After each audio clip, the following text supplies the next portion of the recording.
ساری مخلوق اللہ تعالیٰ کی تسبیح بیان کر رہی ہے. ہر مخلوق کو اپنی نماز اور تسبیح کا طریقہ معلوم ہے.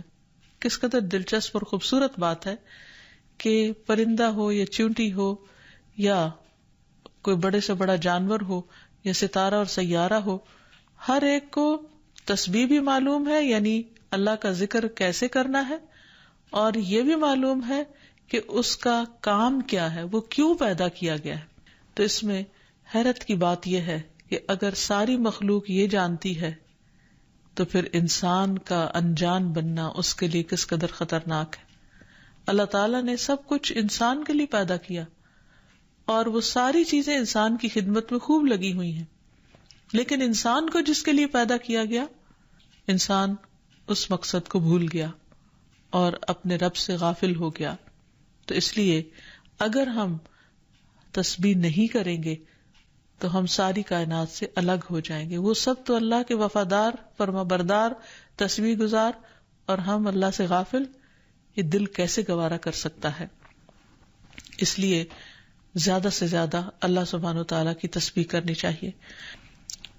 جیسے اللہ تعالیٰ قرآن مجید میں حکم بھی دیتے ہیں، یا ایھا الذین آمنوا اذکروا اللہ ذکرا کثیرا وسبحوہ بکرۃ واصیلا. اے ایمان والو، اللہ کو بکثرت یاد کیا کرو اور صبح و شام اس کی تسبیح بیان کیا کرو.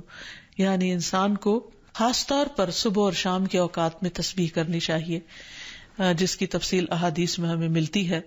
رسول اللہ صلی اللہ علیہ وسلم خود بھی کثرت کے ساتھ سبحان اللہ و بحمدہ استغفر اللہ و اتوب الیہ کثرت سے پڑھا کرتے تھے کہ پاک ہے اللہ اور اس کی تعریف کے ساتھ، اور میں اللہ تعالیٰ سے بخشش طلب کرتا ہوں اور میں اس کی طرف توبہ کرتا ہوں. پھر اسی طرح یہ ہے کہ انسان کو صبح و شام سبحان اللہ و بحمدہ کی تسبیح کرنی چاہیے.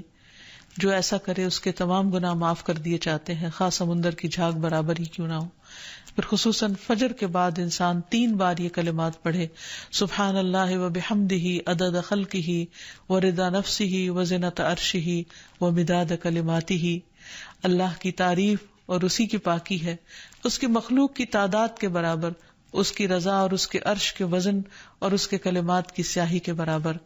یعنی اللہ سبحانہ و تعالیٰ کی تعریف ہر چیز سے زیادہ. پھر اسی طرح یہ ہے کہ فجر کے بعد اور عصر کے بعد خصوصی طور پر تسبیح کا وقت ہوتا ہے اور ساری مخلوق اس وقت تسبیح میں مشغول ہوتی ہے. پھر رکوع اور سجدوں میں اللہ تعالیٰ کی تسبیح بیان کرنی چاہیے.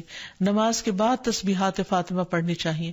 سوتے وقت وہ تسبیحات پڑھنی چاہیے جو نبی صلی اللہ علیہ وسلم نے حضرت فاطمہ کو سکھائی تھی. پھر اسی طرح نبی صلی اللہ علیہ وسلم رات کو جب تک نیند نہیں آتی تھی مسلسل تسبیح کرتے رہتے تھے. پھر اسی طرح قرآن مجید پڑھتے ہوئے جو آیات آپ کو خوش کرتی ہیں ان پر آپ اللہ سبحانہ وتعالیٰ کی تسبیح بیان کرتے. پھر اسی طرح بجلی کڑکنے پر یسبح الرعد بحمدہ والملائکۃ من خیفتہ کا پڑھنا. پھر بلندی سے اترتے وقت سبحان اللہ کی تسبیح کرنا. پھر جب کوئی چیز انسان کو فیسینیٹ کرے، تعجب ہو، کوئی چیز حیران کرے یا اچھی معلوم ہو، اس وقت سبحان اللہ کہنا.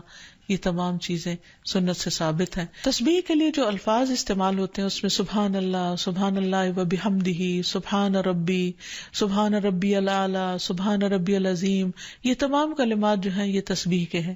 اس کے علاوہ ایک اور حدیث سے ہمیں پتہ چلتا ہے، سمرہ بن جندب کہتے ہیں کہ رسول اللہ صلی اللہ علیہ وسلم نے فرمایا، اللہ کے نزدیک سب سے زیادہ محبوب کلمات 4 ہیں، سبحان اللہ والحمد للہ ولا الہ الا اللہ واللہ اکبر. اور تمہیں اس میں سے کسی بھی کلمے سے شروع کرنا نقصان نہ دے گا. یعنی پہلے الحمدللہ بھی کہہ سکتے ہیں یا سبحان اللہ پہلے کہہ سکتے ہیں، لیکن یہ اللہ تعالیٰ کے نہایت پسندیدہ ترین کلمات ہیں. پھر اسی طرح آپ صلی اللہ علیہ وسلم نے یہ بھی فرمایا کہ بے شک تم لوگ اللہ کی عظمت کا جو ذکر کرتے ہو، یعنی تسبیح، تحلیل، تحمید، جو الفاظ بھی کہتے ہو، وہ عرش کے ارد گرد چکر لگاتے ہیں. ان کی ایسی بنبناہٹ ہوتی ہے جیسے شہد کی مکھیوں کی بنبناہٹ. وہ اپنے کہنے والے کا ذکر اللہ کے ہاں کرتے ہیں. کیا تم نہیں چاہتے کہ اللہ کے ہاں تمہارا ذکر ہوتا رہے؟ تو اس سے پتہ چلتا ہے کہ انسان اگر یہ چاہتا ہے کہ اللہ سبحانہ وتعالیٰ کے ہاں اس کا ذکر ہو تو اس کو چاہیے کہ دنیا میں وہ کثرت کے ساتھ تسبیح کرے، کیونکہ یہ اس کے لیے تمام چیزوں سے بہتر ہے. تسبیحات کا پڑھنا تمام چیزوں سے بہتر ہے. ابو ہریرہ کی روایت میں آتا ہے کہ رسول اللہ صلی اللہ علیہ وسلم نے فرمایا، سبحان اللہ والحمد للہ ولا الہ الا اللہ واللہ اکبر، کہ اللہ پاک ہے اور سب تعریفیں اسی کے لیے ہیں، اللہ کے سوا کوئی معبود نہیں اور اللہ سب سے بڑا ہے. یہ کہنا میرے نزدیک ہر اس چیز سے محبوب ہے جس پر سورج طلوع ہو. یعنی بڑے بڑے سونے چاندی کے ڈھیر سے بھی زیادہ پسندیدہ تھا نبی صلی اللہ علیہ وسلم کے نزدیک ان کلمات کا ذکر کرنا، ورد کرتے رہنا. پھر اسی طرح یہ کلمات جو زبان پر بہت ہلکے ہیں اور میزان میں بہت بھاری ہیں اور الرحمن کو بہت ہی پیارے ہیں، وہ ہے سبحان اللہ و بحمدہ سبحان اللہ العظیم. پھر ایک بار تسبیح پڑھنے سے زمین و آسمان بھر جاتا ہے. رسول اللہ صلی اللہ علیہ وسلم نے فرمایا، طہارت نصف ایمان کے برابر ہے، اور الحمدللہ کہنا میزان کو بھر دیتا ہے. سبحان اللہ اور الحمدللہ کہنے سے زمین و آسمان کے درمیانی فضا بھر جاتی ہے.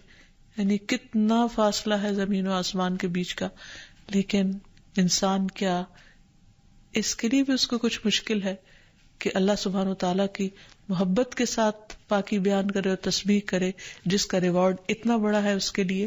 آج دنیا میں انسان کو وہ نظر نہیں آتا، لیکن کل قیامت کو انسان ایک ایک نیکی کا محتاج ہوگا تو وہاں اس کو اس کی قدر آئے گی. اس لیے بہتر ہے کہ آج اپنے لیے انسان ذخیرہ اور سرمایہ اکٹھا کر لے. پھر اسی طرح انسان جب تسبیح کرتا ہے تو اس کے گناہ بھی مٹتے ہیں. یعنی ایک طرف اس کی نیکیوں میں اضافہ ہوتا ہے اور دوسری طرف اس کے گناہوں کو جھاڑنے کا ذریعہ بنتا ہے. انس رضی اللہ عنہ کہتے ہیں کہ رسول اللہ صلی اللہ علیہ وسلم ایک ایسے درخت کے پاس سے گزرے جس کے پتے سوکھ چکے تھے. آپ نے اس پر لاٹھی ماری تو اس کے پتے جھڑنے لگے. پھر آپ نے فرمایا، الحمدللہ و سبحان اللہ ولا الہ الا اللہ واللہ اکبر سے اسی طرح گناہ جھڑتے ہیں جس طرح اس درخت کے پتے جھڑے ہیں. پھر اسی طرح یہ 100 اونٹوں سے افضل عمل ہے. نبی صلی اللہ علیہ وسلم نے فرمایا، جس نے سورج طلوع ہونے اور اس کے غروب ہونے سے قبل 100 بار سبحان اللہ کہا تو یہ اس کے لیے 100 اونٹوں سے بہتر ہے. یعنی اتنی بڑی کمائی اور نیکیوں کا اتنا بڑا ذخیرہ ہے. پھر اسی طرح تسبیح کے کچھ اور کلمات ہیں کہ جن سے آسمان کے دروازے کھل جاتے ہیں. ابن عمر کہتے ہیں کہ ہم رسول اللہ صلی اللہ علیہ وسلم کے ساتھ نماز پڑھ رہے تھے کہ جماعت میں سے ایک آدمی نے کہا، اللہ اکبر کبیرہ والحمد للہ کثیرا وسبحان اللہ بکرۃ واصیلا. تو رسول اللہ صلی اللہ علیہ وسلم نے فرمایا، اس طرح کے کلمات کہنے والا کون ہے؟ جماعت میں سے ایک آدمی نے عرض کیا، اے اللہ کے رسول میں ہوں. آپ نے فرمایا کہ مجھے تعجب ہوا کہ اس کے لیے آسمان کے دروازے کھولے گئے. ابن عمر فرماتے ہیں کہ میں نے ان کلمات کو پھر کبھی نہیں چھوڑا جب سے اس کے بارے میں میں نے رسول اللہ صلی اللہ علیہ وسلم کو یہ فرماتے ہوئے سنا، کیا کہ اس شخص کے لیے آسمان کے دروازے کھول دیے گئے، یعنی ان کلمات کے پڑھنے کی وجہ سے. پھر تسبیحات کا پڑھنا جنت میں درخت لگانے کا سبب بنتا ہے. پھر اسی طرح انسان کے تمام جوڑوں کا صدقہ ہر روز اس پر واجب ہو جاتا ہے اور یہ تسبیحات اس کے لیے ہر جوڑ سے صدقے کا باعث بنتی ہیں. پھر یہ ہے کہ تسبیحات عمر میں اضافے کا ذریعہ بھی بنتی ہیں. نبی صلی اللہ علیہ وسلم نے فرمایا، اللہ کے نزدیک اس مومن سے افضل کوئی نہیں جسے حالت اسلام میں لمبی عمر دی گئی ہو اس کی تسبیح و تکبیر اور تحلیل کی وجہ سے. پھر اسی طرح انسان کے لیے یہ تسبیحات محرومی سے بچاؤ کا ذریعہ بھی ہیں. رسول اللہ صلی اللہ علیہ وسلم نے فرمایا، کچھ دعائیں ایسی ہیں جن کو 100 مرتبہ پڑھنے والا کبھی محروم نہیں ہوتا. سبحان اللہ والحمد للہ ولا الہ الا اللہ واللہ اکبر. یعنی جب انسان کو کوئی حاجت ہو، کوئی ضرورت ہو، کوئی مشکل ہو، کوئی پریشانی ہو تو اللہ سبحانہ و تعالیٰ کا ان الفاظ کے ساتھ ذکر کرنا شروع کر دے، تسبیح کرنا شروع کر دے، کیونکہ یہ باقی رہنے والی نیکیاں ہیں اور دنیا میں بھی انسان کو فائدہ دیتی ہیں اور آخرت میں بھی انسان کے لیے آگ سے بچاؤ کا ذریعہ ہیں. حدیث میں آتا ہے، رسول اللہ صلی اللہ علیہ وسلم نے فرمایا، اپنا بچاؤ حاصل کر لو صحابہ نے عرض کیا اللہ کے رسول کیا دشمن آ گیا؟ آپ نے فرمایا نہیں، لیکن جہنم سے تمہارا بچاؤ سبحان اللہ والحمد للہ ولا الہ الا اللہ واللہ اکبر سے ہے، اور یہی کلمات باقیات صالحات ہیں۔ پھر اسی طرح دل کی گھٹن اور سینے کی تنگی کا علاج بھی تسبیح میں ہے، پریشانی، ڈر اور خوف کو دور کرنے کا ذریعہ بھی تسبیحات ہیں۔ تو ہر موقع کی مناسبت سے انسان کو تسبیح کرتے رہنا چاہیے۔ اللہ تعالیٰ سے دعا ہے کہ وہ ہمیں ان لوگوں میں شامل کر لے جو اس کی تسبیح کرنے سے محبت رکھتے ہیں۔